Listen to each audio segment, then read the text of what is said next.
Welcome to another podcast of the current situation at Manchester United. It's been a while.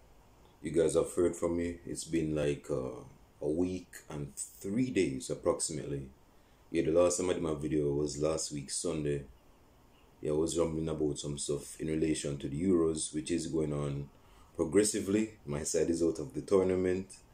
I'm enjoying myself watching the tournament. And it reinforces that football is not. Some people think that football should go along the lines of the best teams win, the best teams go through to the next round. That is not what football is about. Isn't it? That's not what football is about. If that was the basis of modern day football, football would be boring. It's best if I would watch paint dry on a Sunday afternoon. If that was the embodiment of football, being the best sides going through to the next round. But that's not how football gets down. It's the most resilient side, the most efficient side, is the most side that is mentally strong to go through the adversities, the odds, to go through the odds, be the black horse, isn't me, and just go through the next round. I mean, I'm just enjoying myself, man. Spain is still in the tournament for some dumb reason. Who else is in it? Belgium is in the tournament. Italy is still in the tournament. Czech Republic is still in the tournament. Denmark on all of those sides. Spain had a rough edge in relation to the beginning. You see me? But just like a stove, it takes a while for a stove to warm up, to accelerate, to progress. So they're not going to start. They didn't start off on the best of foot. Spain. Same thing with Denmark. Denmark lost their first game and also lost their best player. So it shows that resiliency is the key to going through, to progressing in football.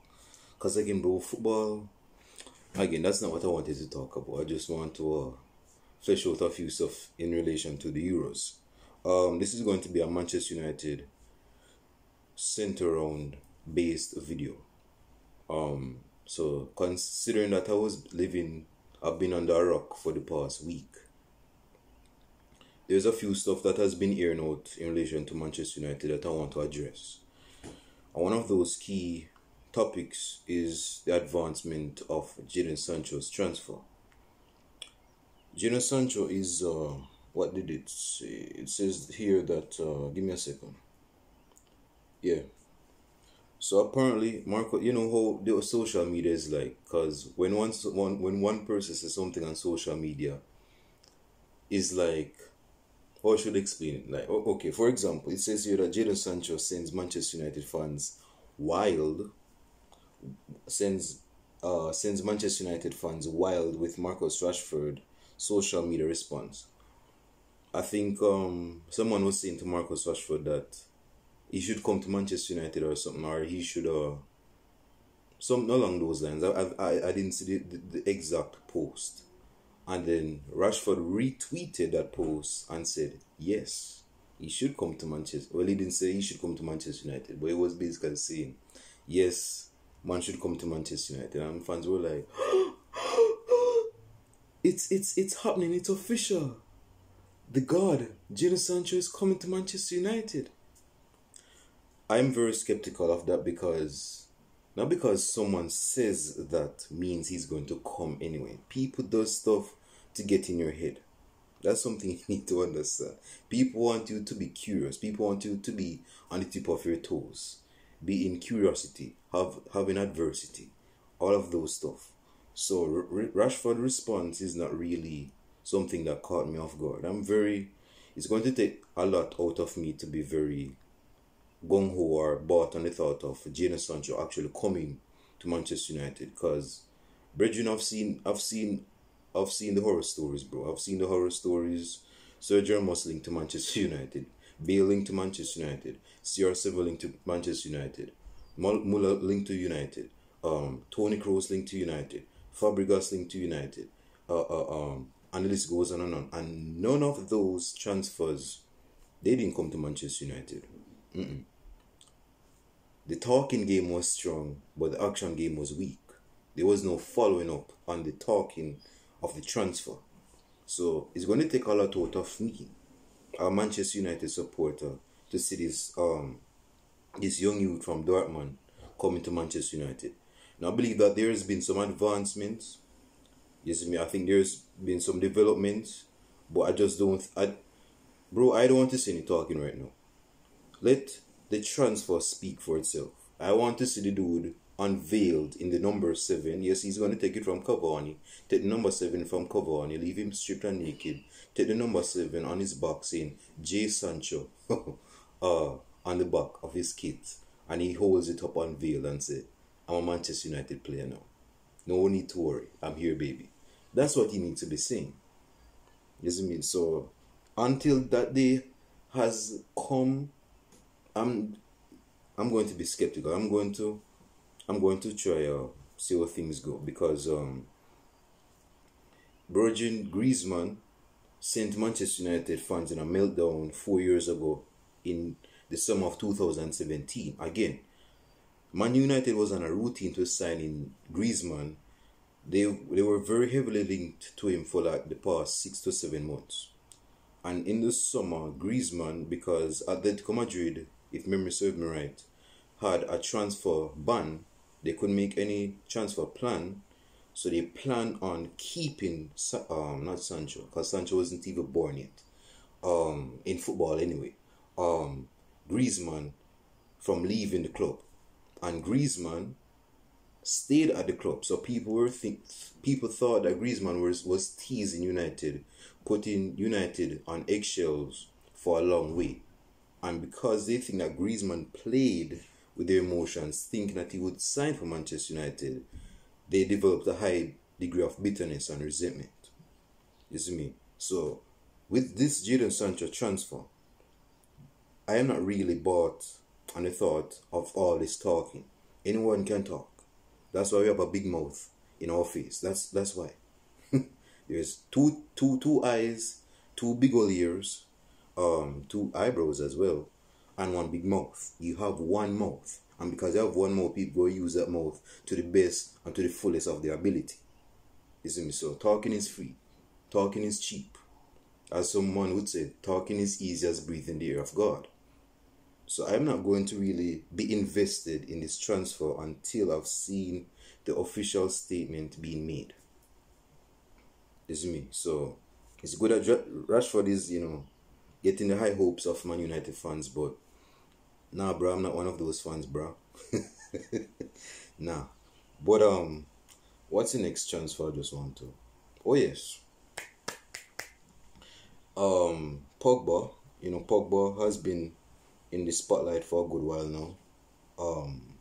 What's the latest on Pogba? Okay. Pogba's side, that is France, dropped out of the tournament 2 days ago.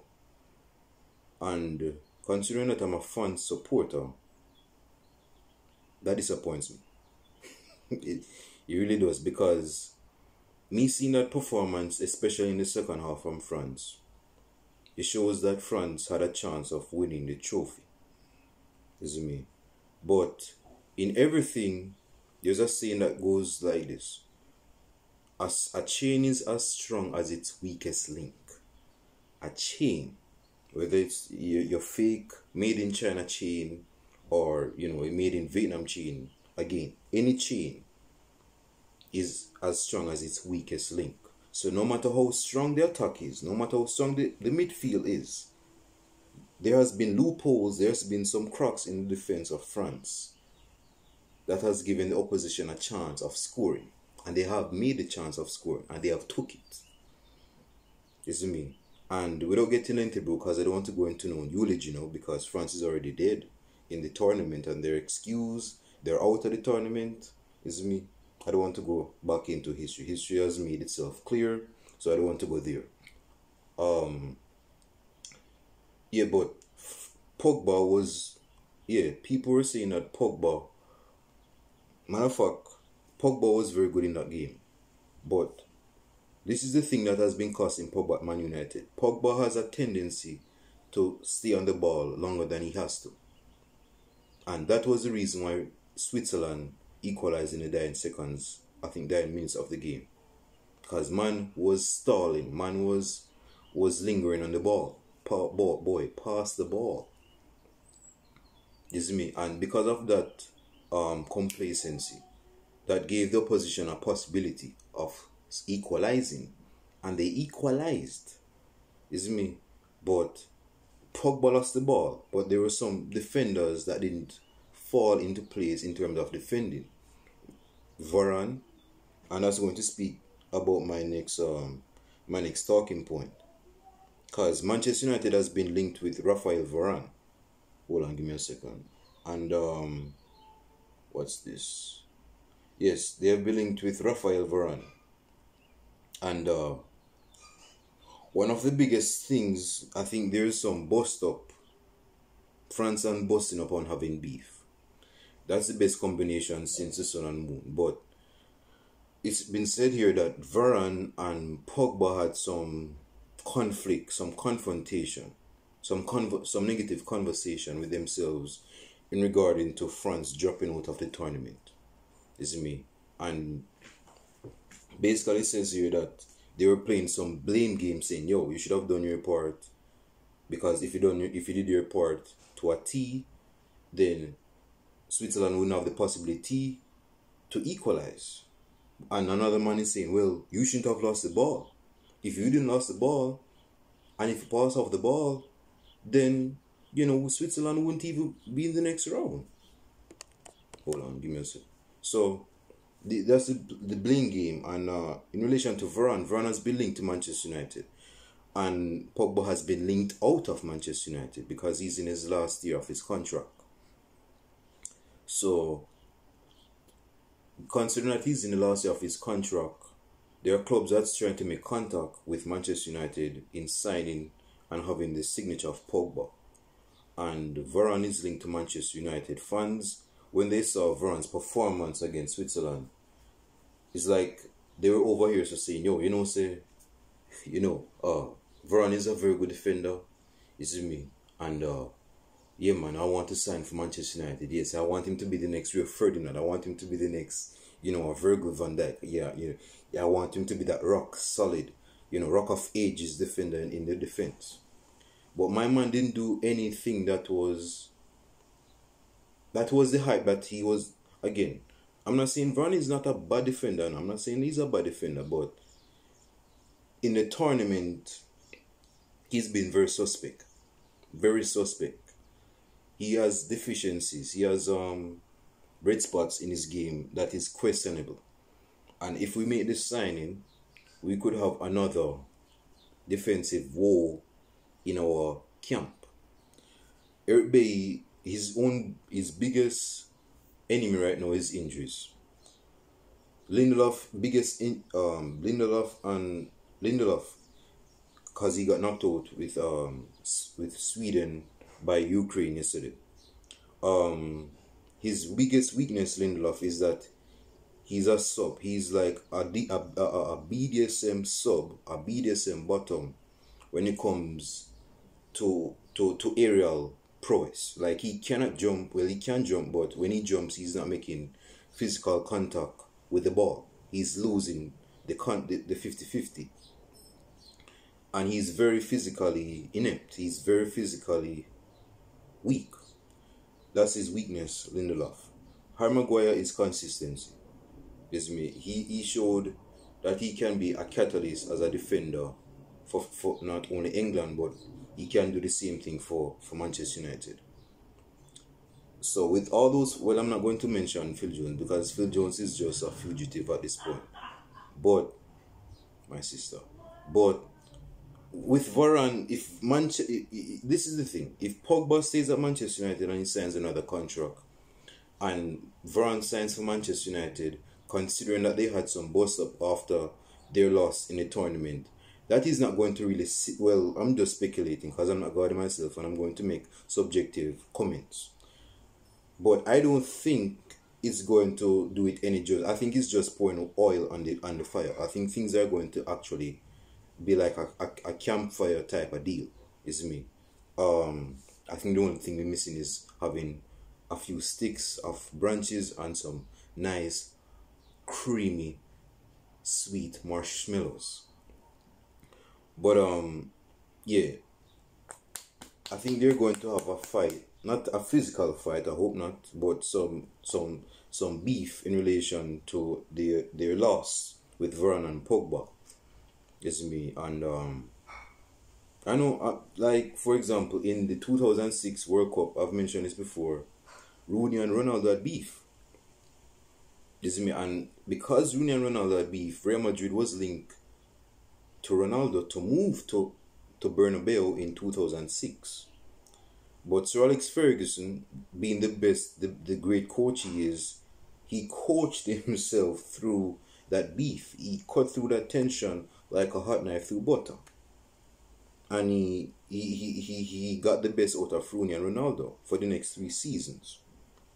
So, and Rooney and Ronaldo, after that beef in 2006, they became like the best duo the Premier League has ever seen. And that was after their beef. So good things can actually come after bad situations with each other. So I want to hear what you guys have to say in the comments, bro. Maybe I'm just, who knows? I would just want to hear what you guys have to say, not only because I think they might have beef or they might not see eye to eye, but like I've mentioned some minutes ago, Varane is not this utopia perfect, rose of a defender. He has weakness in his game. The weakness is that he can be caught short a few times. Yes, Varane is fast. Yes, Varane is he can tackle. Yes, he can pass from the back. Yes, he's two-footed. Yes, he's skillful to a degree. But something we can agree on is that he has woes in his game. He has spots in his game. His game is questionable at times. And because his game is questionable at times, France, crash out of the tournament, man. They hit rock bottom, man. So I think with this transfer, because I can go on and on and on. Yeah. So I would like Varane to come to United, but at what cost though? At what cost? Because if you are supposed to sign man like Varane for 50 mil, bro, I rather sign someone else with that money. Let me just leave it at that. At best I would say at least 35 to 45, if I'm being very generous. I've not seen the best of Varane for a good while. Well, considering that I don't watch Real Madrid matches that often, my man doesn't spark the spotlight, bro. He doesn't spark it as much as people would think. Real Madrid fans want him out of the club. Sergio Ramos is already left Real Madrid.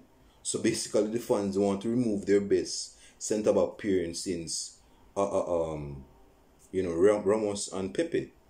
And Pepe left in 2017. So yeah, man, Varane and Pogba had some bust up, but all bad things come to an end. Is me. Now, I don't want this video to be longer than 30 minutes. So, as you guys know, I could go on and on. The next piece of news that we have. Camavinga has been linked to Manchester United. Another French player. He didn't join the French squad. This young youth. I think it's this, bro. I know Manchester United is all about youth and the development of youth, but I don't think it's best for Manchester United.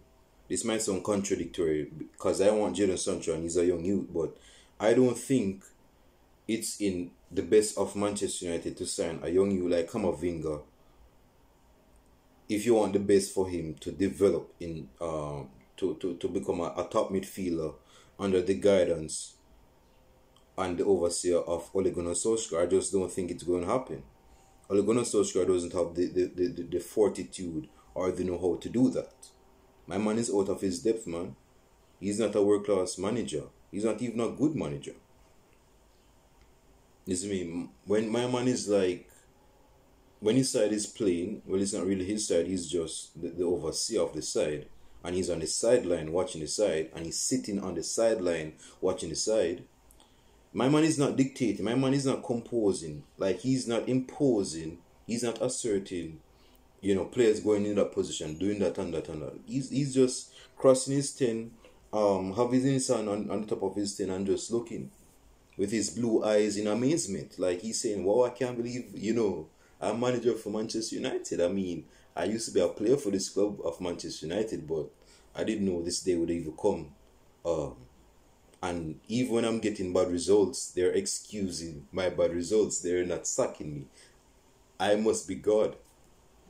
I must be the Norwegian God.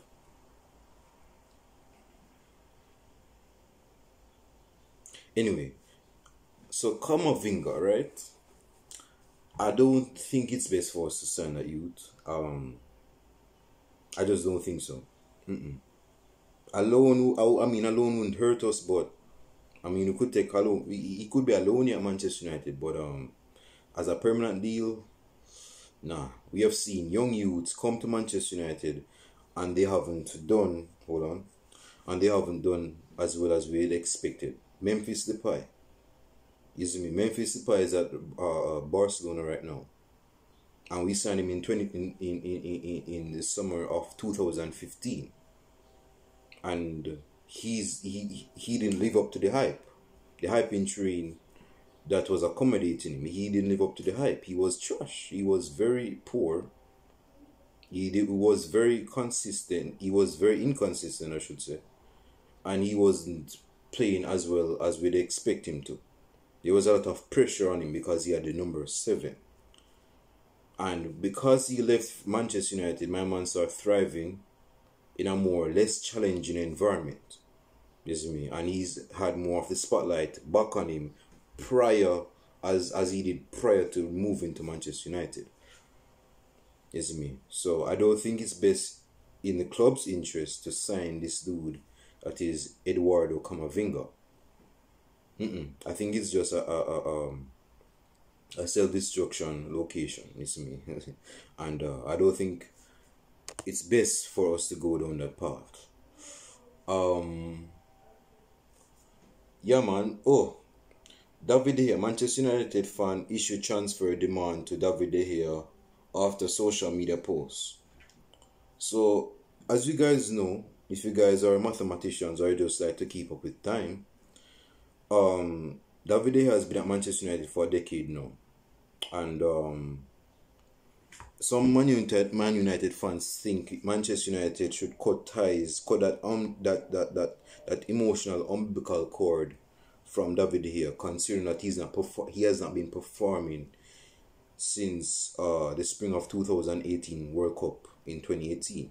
Yes, me, because brethren, not to rehash history because history is what it is, but once CR7 scored a hat-trick against my man got turned out, bro. My man has not been the same player. My man has not been the same player between the sticks. My man lost his virginity to the hat-trick that was scored against him. And he's not been the same. He's not been the same player. His high man was bust between the sticks. And the hat-trick wasn't even good anyway. And he's not been good ever since.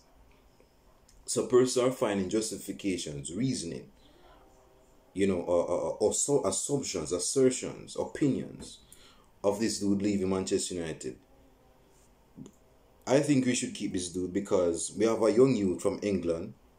He's in over his head. He thinks he should be number 1 for Manchester United because he's been a consistent starter for Manchester United. He thinks that being a passionate merchant between the sticks is all what it takes to be the starting the goalkeeper for Manchester United. When that's not the case, I think David De Gea needs to stay at Manchester United, bro, because man like Dean Koontz, I call him Dean Koontz, Dean Henderson, he needs an experienced goalkeeper beside him. Sergio Romero is going back to Argentina.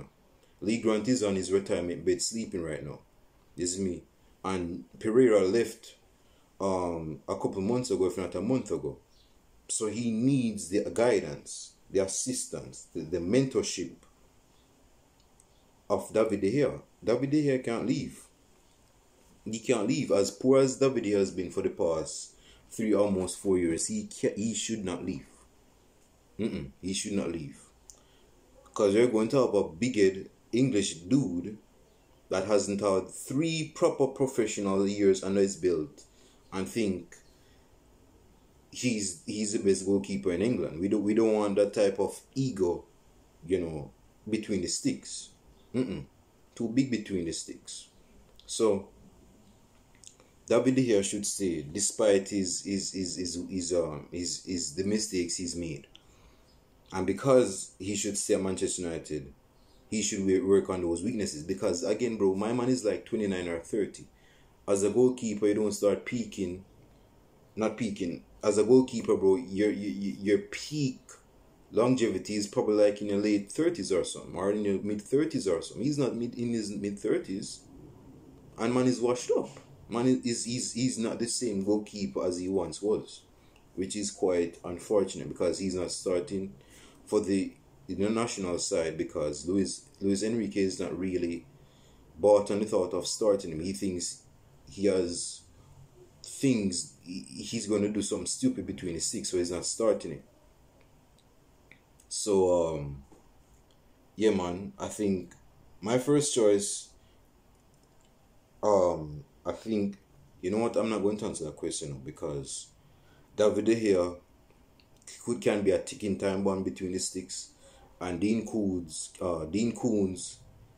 can be a big empty bubble. He said he's big, he has a big ego, but in there, so it's just empty. So I don't even know who to say. I would start someone from the under 18 man squad or something because at least he's something enough. Oh yes, the next transfer that we are linked to is a La Liga midfielder. His name is Saul Niguez. Now, I'm familiar with Saul Niguez since, not because we have met in person, because we have never met in person, but I've seen this guy, I've been familiar with this guy since 2016 when he scored that Messi-esque goal against Bayern Munich in the Champions League semi-finals or quarter-finals. No, semi-finals, yeah. This dude, if we sign this dude, if he's the replacement for Paul Pogba, I'm all for it. I'm all for it. I'm all for it. I'm all for it. But there's always a but. If this dude comes to Manchester United, if this dude comes, I don't even know what age he is. Let me check how old he is, because I know he's in his 20s, but Saul Niguez's age, he's 26, so he's 2 years younger than Paul Pogba. Yeah, so if we sign this box-to-box dude from Atletico Madrid, I think it's going to bolster our midfield, because we cannot have the McFred pivot next season, bro. We cannot do that. And especially if you're looking to sign Jadon Sancho, you cannot have a McFred pivot, bro. And we have Donny van de Beek, who wasn't played last season that much. I mean, dogs that go out in the park have more exposure outside than Donny van de Beek, bro. Like, we cannot have players on the bench like Donny van de Beek and we're not playing them and want another midfielder. But at the same time, we cannot start McTominay and Fred. That is a dead double pivot. There's no creativity. There's some intensity, but it's not consistent. McTominay has been getting fire a lot for the past, since he's been at Man United. Because when man came to Man United, persons were saying, who is this 6'4" Scottish donkey? Persons literally said that to an 18-year-old person at the time. In 2016, in 2017 I should say, because he made his promotion to the starting 11, and the starting 11 to the professional 80-man squad, I think in fall of 2016 or the beginning of 2017 under Jose Mourinho. And you know, so Jose Mourinho loves his 6'4", trees. So personally questioning, what's this dude's role in the midfield? Is he a combative defensive midfielder? Is he a creative number 8? Is he a box-to-box midfielder that can go up and drop back? Is he attacking midfielder? Well, no attacking midfielder is 6'4". So let's move that. Let's put that out at the door. But what is his role in the midfield? What is his calling card when it comes down to the midfield position? That's what people have been questioning for years. And because my man has somewhat of a breakout season this season, he scored about 7 goals this season. Trying to find his feet in the midfield is me trying to get some time. Is me trying to kill some of his critics. He's still getting criticism, and this people are calling Scott McTominay Mac Nuggets, Mac Toilet, Mac Crop, or whatever the name is, bro. Like, this dude. See, what I've been telling you, Man United fans, is this, and this is why I've done somewhat of an amount of admonishment videos gearing to Manchester United fans, particularly millennial Manchester United fans. It's one thing to criticize constructively, by the way. It's one thing to constructively criticize a player's performance, but it's another thing to destructively and even to a lesser degree subjectively and harshly criticize the person that give the poor performance. I am all for the player's poor performance. You criticize constructively the player's performance, but that doesn't give you the green card or the ammunition to harshly criticize the player, the person. The person is a professional footballer. Whether he's good or not, that doesn't give you a justification to call the dude crap. Because he might be crap, but say, hey, although you're not a good enough footballer, that could be your subjective opinion. You could say, yo, although you're not a good footballer, I don't think this guy should be starting. You could say that without even saying the dude, without personally insulting the dude head on. Remove the sin from the sinner. That is something some of United fans need to start doing. I don't think Daniel James is good enough for Manchester United. I think the dude should be nowhere near the premises of Manchester United's training camp complex. Yes, I think the dude needs to be living under a rock. By the same token, I'm not going to call the dude no bad names. I'm not going to state no bad claims on the name of Daniel James. I'll say he's not a good enough footballer, and that's a fact. We have seen that. We have seen that.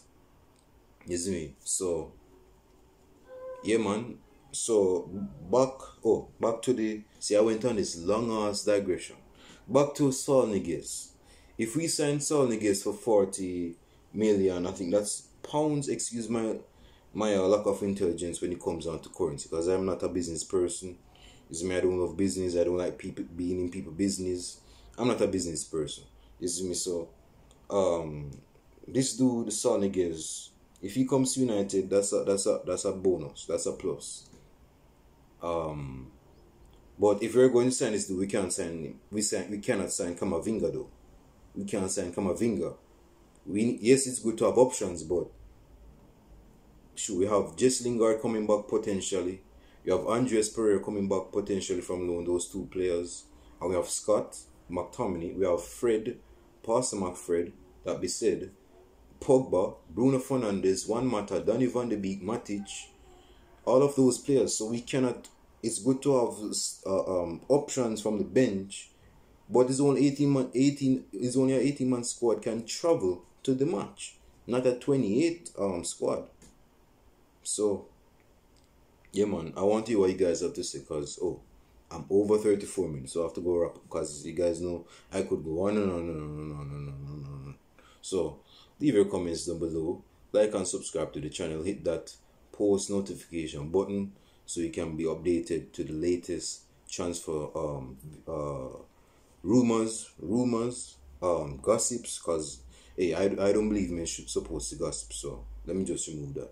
But rumors, the latest talking points in relation to transfers of Manchester United. So, leave your comments down below based on the commentary in this video podcast. You could have disagreements, you could have agreements. I want to hear those in the comment section. And if you're a dumb person that's watching this video podcast, I don't know how that worked out, but God works out ways for the dumb, the dumbfounded, the outsmarted persons. But if you see a sign like this, and you like the video podcast, click on that sign right now. Click on that sign right now. And if you disapprove of this content, and you see the thumbs down like this, like Batista in the WWE about to sign his contract for whether SmackDown or Raw, when Ric Flair and Triple H was in the ring with his trophy, and my man was like this, like he was about to like the video, and then he was like this. Yeah, so if you disapprove of this content, click on this the dislike button. Is me, and leave your comments down below. Share this content. I want to hear what you guys have to say.